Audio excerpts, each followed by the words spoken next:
আসসালামু আলাইকুম। আশা করি সবাই ভালো আছেন।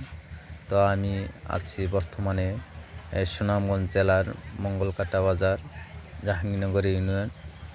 তো এই বন্যায় অনেক বাজারের ব্যবসায়িক ভাইরার অনেক ক্ষয়ক্ষতি হয়েছে বন্যায়, কারণ তাদের মাল সামানা অনেক ক্ষয়ক্ষতি হয়েছে বন্যায়। তো প্রায় 2 থেকে 3 ফুটের মতো পানি হয়েছে। তো এই সুনামগঞ্জ জেলার মানুষগুলো খুব কষ্টের মধ্যে আছে। তাদের বাড়িঘর তলিয়ে গেছে, তারা তাদের বাড়িঘর ফেলে যে যেমনে পারতেছে চলে যাইতেছে। তাদের মাল সাবানা ক্ষয়ক্ষতি হইতেছে, তারা খুব আতঙ্কের মধ্যে আছে। তো আমরা তাদের জন্য দোয়া করব, তাদের বিপদে এগিয়ে যাব, যেন আল্লাহ যেন তাদের সুস্থ রাখেন এবং তাদের জান মাল সব কিছু হেফাজত রাখেন। তো ভিডিওটা ভালো লাগলে আপনারা শেয়ার করে দিবেন।